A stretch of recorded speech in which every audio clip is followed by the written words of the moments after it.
ಎಲ್ರಿಗೂ ನಮಸ್ಕಾರ. ಕೌಶಿಸ್ ಕಿಚನ್ಗೆ ಸ್ವಾಗತ. ನಾನಿವತ್ತು ಚಿಕನ್ ಗ್ರೇವಿ ಹೇಗೆ ಮಾಡೋದು ಅಂತೇಳಿ ತೋರಿಸ್ತಾ ಇದ್ದೀನಿ. ಮೊದಲಿಗೆ ನಾನು ಚಿಕನ್ ತಂದು ಚೆನ್ನಾಗಿ ಅದನ್ನ ತೊಳೆದು ಇಟ್ಕೊಂಡಿದ್ದೀನಿ. ಅರ್ಧ ಕೆಜಿ ಚಿಕನ್ ತಂದಿದ್ದೀನಿ. ಅದಕ್ಕೆ ಏನೇನು ಹಾಕೋದು ಅಂತೇಳಿ ಈಗ ನಾನು ತೋರಿಸ್ತಾ ಇದ್ದೀನಿ.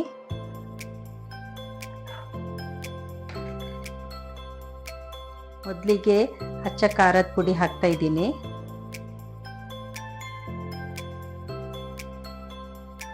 ಒಂದೆರಡು ಸ್ಪೂನ್ ಹಾಕಿದ್ದೀನಿ.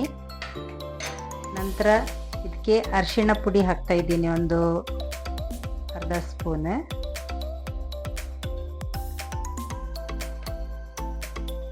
ನಂತರ 1 ಸ್ಪೂನ್ ಉಪ್ಪು ಹಾಕಿದ್ದೀನಿ.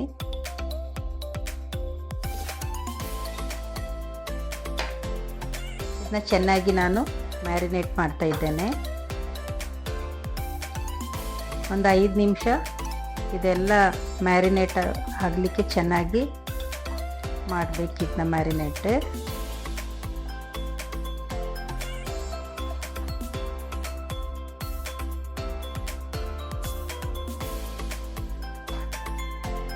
ನಾನೀಗ ಸ್ಟವ್ ಕತ್ತಿಸ್ಕೊಂಡು ಒಂದು ಪಾತ್ರೆ ಇಟ್ಕೊಂಡಿದ್ದೀನಿ.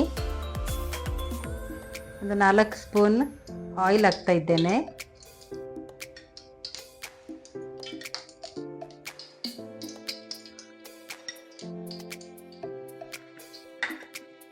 ನಂತರ ಎಣ್ಣೆ ಸ್ವಲ್ಪ ಕಾದ ಮೇಲೆ ಇದಕ್ಕೆ ನಾನು ಫಸ್ಟ್ ಈರುಳ್ಳಿ ಹಾಕ್ತಾ ಇದ್ದೇನೆ. ಎಲ್ಲ ಕಟ್ ಮಾಡಿ ಇಟ್ಕೊಂಡಿದ್ದೀನಿ. ಈರುಳ್ಳಿ ಸ್ವಲ್ಪ ಫ್ರೈ ಆಗಬೇಕದು.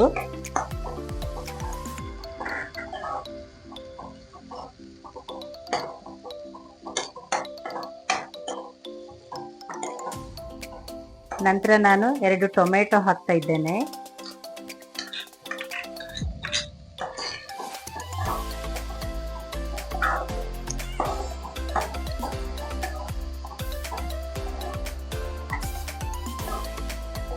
ಒಂದು 4 ಹಸಿ ಮೆಣಸಿನಕಾಯಿ ಹಾಕ್ತಾ ಇದ್ದೇನೆ.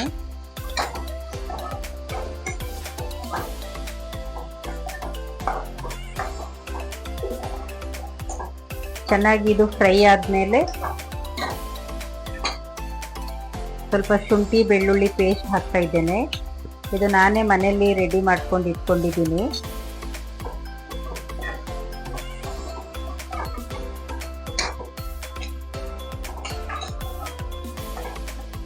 ಸ್ವಲ್ಪ ಎಲ್ಲ ಚಂದ ಫ್ರೈ ಆಗಬೇಕದು.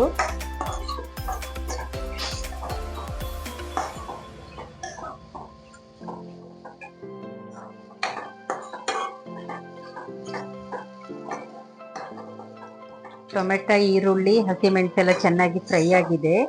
ನಾನು ಇದಕ್ಕೆ ಈಗ ಮ್ಯಾರಿನೇಟ್ ಮಾಡಿ ಇಟ್ಕೊಂಡಂತಹ ಚಿಕನ್ ಅನ್ನು ಹಾಕ್ತಾ ಇದ್ದೇನೆ.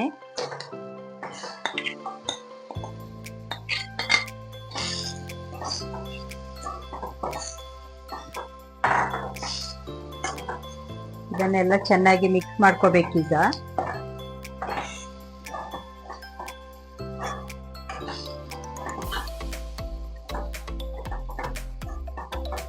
ಸ್ವಲ್ಪ ಗ್ಯಾಸ್ ಫ್ಲೇಮ್ ಕಡಿಮೆ ಮಾಡ್ಕೋಬೇಕು.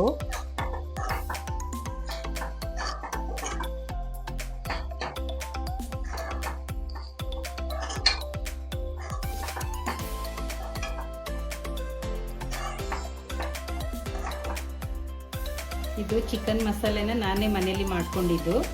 ಇದಕ್ಕೆ ನಾನು ಏನೇನು ಹಾಕಿದ್ದೀನಿ ಅಂತ ಹೇಳಿದರೆ ಸಂಬಾರ, ಜೀರಿಗೆ, ಪೆಪ್ಪರ್ ಮತ್ತು ಲವಂಗ, ಪಟ್ಟೆ ಇದೆಲ್ಲ ಹಾಕಿ ಮನೇಲೇ ನಾನು ಮಿಕ್ಸಿ ಮಾಡಿ ಇಟ್ಕೊಳ್ಳೋದು.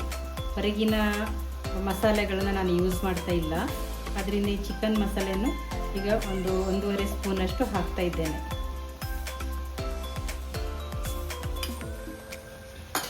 ಚೆನ್ನಾಗಿ ಮಿಕ್ಸ್ ಮಾಡಿಕೊಂಡು ಅದಕ್ಕೆ ನಾನು ಸ್ವಲ್ಪ ನೀರು ಹಾಕ್ಕೊಂಡು ಬೇಯಿಸ್ಕೊಳ್ತಾ ಇದ್ದೇನೆ.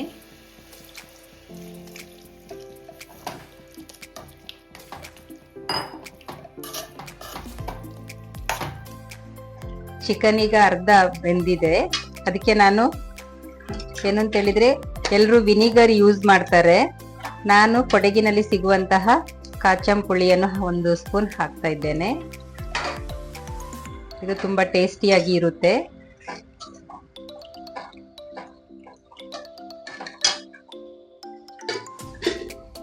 ನಂತರ ನಾನು ಇದಕ್ಕೆ ಕೊತ್ತಂಬರಿ ಸೊಪ್ಪನ್ನು ಹಾಕ್ತಾ ಇದ್ದೇನೆ.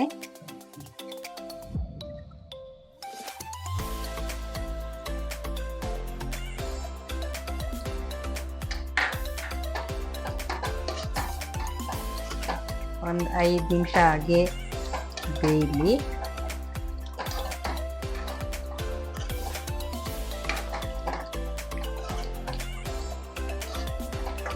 ಚಿಕನ್ ಗ್ರೇವಿ ರೆಡಿ ಆಗ್ತಾ ಇದೆ.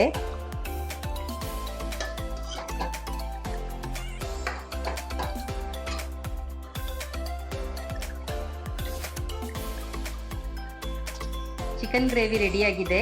ಈ ವಿಡಿಯೋ ಇಷ್ಟ ಆದಲ್ಲಿ ಲೈಕ್, ಶೇರ್, ಕಮೆಂಟ್ಸ್ ಮತ್ತು ಸಬ್ಸ್ಕ್ರೈಬ್ ಮಾಡಿ. ಧನ್ಯವಾದಗಳು.